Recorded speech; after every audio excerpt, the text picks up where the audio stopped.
Hi everyone, in this video I will suggest how to pick the right Bitcoin transaction fee and why you should send 1 Satoshi per byte transactions for non-urgent ones. As always, if you like the content, please give me a thumbs up and have a look at the links in the description below. These links will save you some money. The website which we'll be analyzing in this video is johanhennike.de, and it plots the transactions against time. So there are a few charts there, but the one we will focus on today is megabytes of transactions plotted against time. Here you can see that over the past week, because this chart covers the last week, there have been only a few periods of time when there was congestion, and there is a pattern. Usually around European afternoon, evening, and US morning, there's a lot of transactions, a lot of businesses transact, and then around European morning and United States night, there are not too many transactions, and a lot of them get confirmed. So you can see that there wasn't a 24-hour period where a transaction with 1 Satoshi per byte fee wouldn't be confirmed. So the waiting times have been up to 24 hours for transactions with 1 Satoshi per byte fee. Now you cannot pick the transaction fee at all when you are withdrawing from an exchange, but if you're using your wallet, many of them do allow you to select to select whatever transaction fee you please. And this is what we focus about, the transactions which you choose in your own wallet. So this is how the mempool looks like over the weekend. The part of the chart on the right, it's the weekend, so the transactions at 1 Satoshi per byte fee are getting confirmed all the time, even the ones with fees lower than 1 Satoshi. So weekends are pretty awesome. You can submit something with 1 Satoshi per byte and it will get confirmed because not too many businesses are transacting.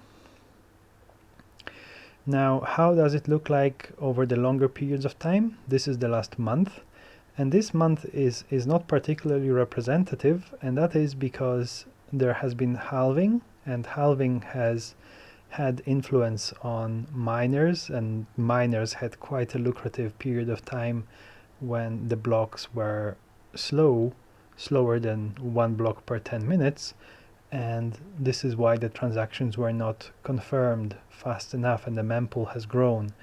But ignoring that period of time, very profitable for miners on the left, you can see that the transactions came back to 1 Satoshi per byte or even lower quite frequently. Now let's analyze the period of time from the last week. So if you drag your mouse cursor over the chart into a place on the chart, you will see how many transactions or the size of the transactions which are above the point which you have picked.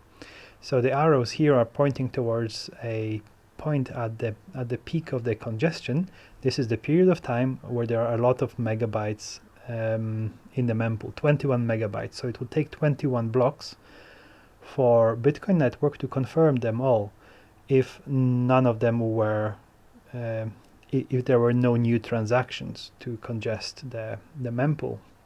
However, there are always new transactions, so it doesn't take 20 blocks to empty that. It will take longer, and when I'm referring to a megabyte, I'm referring to a virtual megabyte. It's a V megabyte, but we'll not get into that details. On this assumption, one block has 1 virtual megabyte, and this is what we'll refer to. It has more than 1 real megabyte due to the witness data.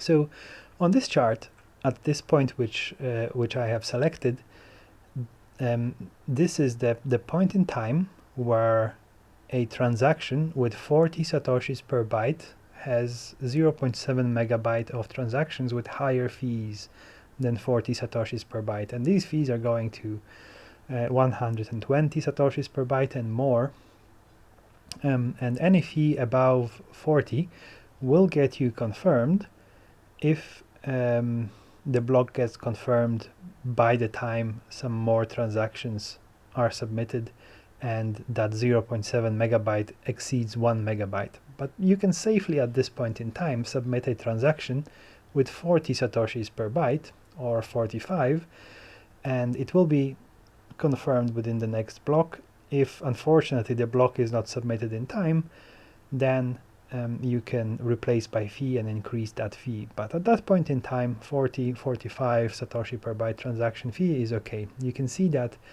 to be within the top 10 megabytes, you need to pay 14 satoshis per byte, and 1 satoshi per byte means that there are 19 megabytes worth of transactions with higher fees, and you need to wait until all these fees are confirmed. So let's pick another period of time after the congestion has finished. So this is many hours after the mempool has cleared and confirmed majority of below 1 satoshi per byte transactions. And at that point in time, any transaction with 2 satoshis per byte will get confirmed, and you can see that pointed by the red arrows. So at that point in the corner of the chart, if you submitted 2 satoshi per byte, it will be invariably confirmed within the next block. However, a lot of people are submitting some really high transaction fees. You can see, pointed by the blue arrow, that there is 0.01 megabyte worth of transactions with 400 satoshis per byte. And this is quite peculiar, because you'll get your transaction confirmed if you pay 2 satoshis per byte. You don't need to pay 400 satoshis per byte. However, a lot of people are submitting these silly transactions, partially because of the faulty or rather poor fee estimation mechanisms. And here you can see the calculation, how much that guy paid for the transaction. And assuming it's a very small transaction, which is around 250 bytes, a lot of them are much bigger, especially if there is SegWit or more inputs or more outputs. So this guy has paid almost $10 for that transaction, paying 400 satoshis per byte, which is, it is pretty high, especially if you're sending these transactions frequently. But you can just submit a transaction with 1 satoshi per byte, and this is around $0.02, that is 2 cents, considering that the transaction is a small one and Bitcoin is worth $9.3 thousand. You can add the fee if the mempool gets clogged by replace by fee. So if at that point in time the mempool just gets super congested and your fee is not good enough, you can just replace by fee and submit the same transaction with a higher fee, and that will cost you 2 cents. So it is a no-brainer, and you can see that this has been the case for the past year. The mempool has been clearing all these transactions, and only at the point in time when there was halving and slowing of the blocks, these 1 satoshi per byte transactions have waited for a long time. But otherwise, they get cleared pretty promptly within 1-2 days. So that is pretty much it. I hope you guys don't overpay for your transactions. Thank you very much for watching. If you enjoyed the content, please give me a thumbs up. Please have a look at the links in the description below, and comment and subscribe.